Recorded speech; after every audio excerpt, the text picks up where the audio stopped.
Shalom, kita bertemu lagi Bapak Ibu Saudaraku yang saya kasih di dalam Tuhan Yesus Kristus. Kita kembali akan belajar dari firman Tuhan pada malam hari ini yang tetap kita masih berada dalam kitab Keluaran. Tepatnya pada kitab Keluaran pasal 2 ayat 1 sampai ayat yang ke-10. Nah, di sana ada tentang kisah tentang Musa yang pada situasi awal dia berada dalam situasi yang tidak baik, tetapi kemudian dia diangkat menjadi anak daripada putri Firaun, orang yang paling berkuasa di negeri itu. Nah, saudara, pelajaran yang kita akan ambil pada malam hari ini yaitu tentang Musa yang diangkat menjadi anak putri Firaun, di mana rancangan Allah tidak pernah gagal.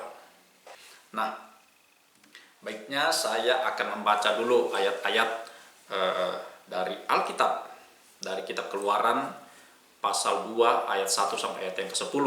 Saya akan membaca terlebih dahulu dari kitab ayat 22 dari kitab Keluaran pasal 1. Lalu Firaun memberi perintah kepada seluruh rakyatnya, lemparkanlah segala anak laki-laki yang lahir bagi orang Ibrani ke dalam sungai Nil, tetapi segala anak perempuan biarkanlah hidup. Nah, Keluaran pasal 2 ayat 1 sampai ayat yang ke-10, mulai ayat 1. Seorang laki-laki dari keluarga Lewi kawin dengan seorang perempuan Lewi. Lalu mengandunglah ia dan melahirkan seorang anak laki-laki. Ketika dilihatnya bahwa anak itu cantik, disembunyikannya 3 bulan lamanya. Tetapi ia tidak dapat menyembunyikannya lebih lama lagi.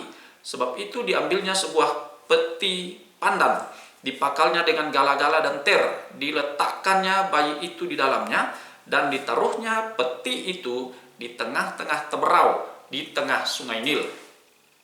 Kakaknya perempuan berdiri di tempatnya agak jauh untuk melihat apakah yang akan terjadi dengan dia. Maka datanglah putri Firaun untuk mandi di sungai Nil, sedang dayang-dayangnya berjalan-jalan di tepi sungai Nil. Lalu terlihatlah olehnya peti yang di tengah-tengah teberau itu. Maka disuruhnya hambanya perempuan untuk mengambilnya. Ketika dibukanya, dilihatnya bayi itu, dan tampaklah anak itu menangis, sehingga belas kasihanlah ia kepadanya, dan berkata, tentulah ini bayi orang Ibrani. Lalu bertanyalah kakak anak itu kepada putri Firaun, akan kupanggilkah bagi tuan putri seorang inang penyusu dari perempuan Ibrani untuk menyusukan bayi itu bagi tuan putri? Sahut putri Firaun kepadanya, baiklah. Lalu pergilah gadis itu memanggil ibu bayi itu. Maka berkatalah putri Firaun kepada ibu itu, bawalah bayi ini dan susukanlah dia bagiku, maka aku akan memberi upah kepadamu. Kemudian perempuan itu mengambil bayi itu dan menyusuinya. Ketika anak itu telah besar, dibawanyalah kepada putri Firaun yang mengangkatnya menjadi anaknya dan menamainya Musa, sebab katanya, karena aku telah menariknya dari air. Pelajaran kita pada malam hari ini yaitu yang pertama, masa sulit. Pada masa sulit kita harus kreatif. Ya, yang pertama, pada masa sulit kita harus kreatif. Seperti masa-masa sekarang ini, ya. Kita berada pada masa PPKM, masa pandemi COVID-19. Nah, kita tidak boleh berdiam diri. Kita harus kreatif. Kembali kepada kitab Keluaran tadi, Musa lahir pada masa yang super sulit. Ya, masa yang super sulit. Ada perintah dari Firaun untuk membunuh semua bayi-bayi laki-laki yang lahir. Nah, ini perintah, saudara. Yang namanya perintah dari Firaun tidak bisa digugat, harus dilaksanakan. Tetapi Musa yang lahir pada masa super sulit ini, dia disembunyikan selama 3 bulan oleh orang tuanya. Disembunyikan supaya dia tidak dibunuh. Diupayakan supaya dia kalau nangis, jangan kuat-kuat nangisnya. Nggak boleh keras-keras suaranya. Nangisnya pelan-pelan, volumenya dikecilkan. Atau kalau bisa, jangan nangis. Ya. Orang tuanya Musa ini punya papa dan mama namanya Amram. Papanya namanya Amram, mamanya namanya Yokebed. Ya, jadi bapak dan ibunya ini, bapaknya namanya Amram, ibunya nama Yokebed. Ini kreatif untuk menyembunyikan bayi Musa ini. jadi kalau yang pelajaran pertama kita harus kreatif pada masa sulit. Pada pelajaran yang kedua adalah Tuhan selalu memberikan solusi, selalu memberikan jalan keluar yang terbaik dari Tuhan. Solusi atau jalan keluar yang terbaik dari Tuhan itu selalu ada bagi orang yang taat pada firman-Nya. Nah, saudara, Musa itu lolos dari maut yang keluar dari perintah raja. Dan kemudian dia bukan cuma lolos dari perintah maut, dia kemudian datang ke samping raja. Dia masuk ke istana. Ya, masuk ke istana raja sendiri. Dari keranjang yang dihanyutkan di sungai, dia berangkat menuju ke istana. Nah, putri Firaun yang mengangkat dia menjadi anak, itu memberi nama dia Musa. Jadi yang memberi nama Musa itu adalah putri daripada Firaun sendiri. Musa artinya diangkat dari air. Dari bagian cerita ini, dari pasal 2 ayat 7 sampai ayat 9, ini bagian yang sangat menarik. Di mana di sana ada satu tim yang sangat kompak, satu tim yang sangat solid. Ya, tim itu terdiri dari keluarga Musa sendiri, yaitu bapaknya yang bernama Amram, ibunya yang bernama Yokebed, dan kakak perempuannya yang bernama Miriam. Jadi Musa punya kakak perempuan namanya Miriam. Nah, Miriam ini bekerja sama dengan orang tuanya, dan dia mengetahui bahwa putri Firaun itu sering datang mandi ke sungai. Nah, jadi putri Firaun pun punya kesukaan mandi ke sungai. Itu zaman dulu, ya. Pada saat putri Firaun pergi mandi, ya, namanya putri, kalau dia berjalan, ya, selalu ada rombongannya, ada dayang-dayangnya, ada pelayan yang ikut. Nah, putri pergi mandi ke sungai. Waktu dia pergi mandi di sungai Nil, maka orang tua, ibu dan bapak daripada Miriam, sesuai dengan rencana mereka, dengan ide yang sungguh sangat kreatif, ya kita percaya bahwa Tuhan turut campur tangan. Ya, ide itu kemungkinan besar itu hikmat yang Tuhan berikan. Mereka memasukkan bayi Musa ini yang berusia kurang lebih 3 bulan ini, ditaruh dalam keranjangnya dihanyutkan di sungai Nil, dan diamati oleh kakak perempuannya.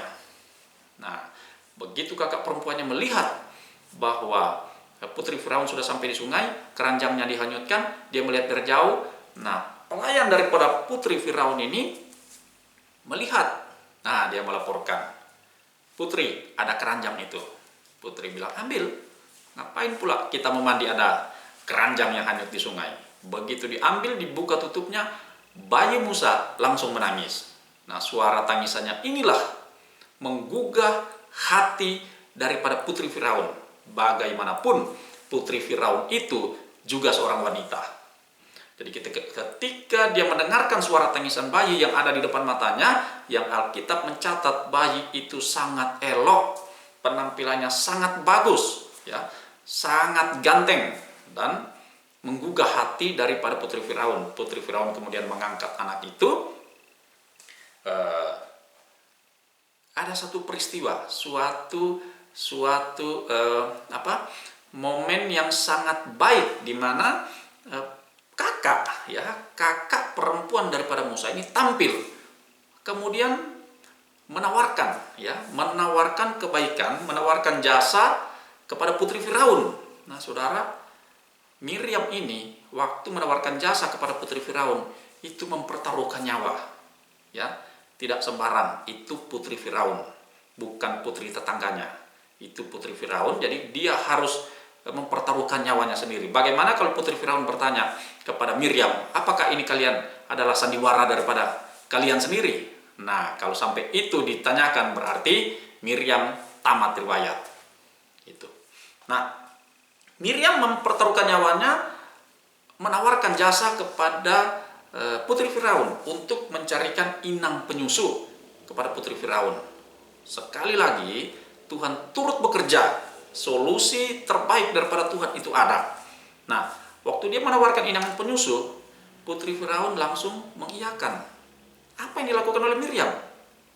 Miriam mencari inang penyusu, yaitu ibu yang bersedia, yang rela untuk menyusukan bayi Musa ini sampai pada batas waktu menyusu, yang dicarikan adalah ibu Yokebed. Siapa ibu Yokebed? Ibu Yokebed seperti saya katakan tadi adalah ibu kandung daripada Musa sendiri. Nah, kita melihat, kalau saya mengulang apa yang saya baca tadi, bahwa Yokebed, ibu Yokebed ini bukan hanya berhasil bertemu kembali dengan anaknya, berhasil bertemu kembali dengan bayinya. Bukan cuma itu. Bayi Musa kembali ke pangkuan ibu Yokebed menyusui bayinya sendiri sampai batas waktu menyusu, dan ada plusnya. Plusnya adalah dia dibayar. Dia dibayar, saudara, oleh putri Firaun. Dijamin keamanan, dijamin keselamatannya. Dia bebas. Bayi Musa mau teriak seperti apapun, tidak ada yang mengganggu lagi. Dia lolos dari maut, bayi kembali ke pangkuannya sendiri, dia menyusui sendiri, dan dia dibayar, dapat upah lagi. Nah, saudara, kita melihat campur tangan Tuhan yang begitu luar biasa. Rancangan Allah yang sudah dirancang itu tidak bisa gagal. Dan solusi terbaik dalam masalah apapun, dalam masalah kehidupan kita apapun itu, solusi terbaik itu daripada Tuhan. Dan itu selalu ada hanya bagi orang yang taat kepada firman-Nya. Nah, kita lihat bahwa poin yang ketiga, pelajaran yang ketiga yang dapat kita ambil pada pembacaan kita malam hari ini, yaitu rancangan Allah itu tidak pernah gagal. Sekalipun ya orang melihat itu biasa-biasa saja. Ya, bagaimanapun kehidupan Musa usia lahir sampai usia 3 bulan itu ya biasa-biasa saja. Tidak ada yang aneh di situ. Ya, tidak ada yang aneh. Kalaupun dia dikurung dalam rumah, dia tidak, suara menangisnya tidak keluar, orang tidak akan perhatikan. Gitu. Namanya bayi. Mungkin mamanya, ya, ibunya sangat telaten merawat dia sehingga dia tidak sempat menangis, atau kalaupun menangis suaranya kecil saja. Itu bukan sesuatu yang aneh, biasa-biasa saja. Tetapi campur tangan Tuhan ada di sana. Dia lolos dari maut, kembali kepada ibunya sendiri, disusui oleh ibunya sendiri, dan dibayar dan dijamin keamanannya. Siapa yang akan ganggu? Itu anak putri Firaun. Nah, saudara, mengapa hal itu terjadi? Sebab bagi Allah tidak ada yang mustahil, dan tidak ada yang mustahil bagi orang yang percaya. Apa yang akan kita lakukan jika itu terjadi pada kita? Nah, kita kembali lagi pada pelajaran kita pada sesi ini, yaitu pada masa sulit kita harus kreatif, jangan berdiam diri, harus kreatif. Nah, kemudian yang kedua, solusi atau jalan keluar terbaik dari Tuhan itu ada dan disediakan oleh Tuhan hanya bagi siapa yang taat kepada firman-Nya. Kemudian yang ketiga, rancangan Allah tidak pernah gagal. Meskipun kita melihat, orang lain melihat hal itu biasa-biasa saja. Allah sanggup membalikkan keadaan dari yang mengkhawatirkan, dari yang membahayakan menjadi menguntungkan. Kenapa hal itu bisa terjadi? Karena bagi Allah tidak ada yang mustahil, dan tidak ada yang mustahil bagi orang yang percaya. Nah, saudara, sampai bertemu pada sesi berikutnya. Tuhan Yesus memberkati saya dan saudara. Shalom.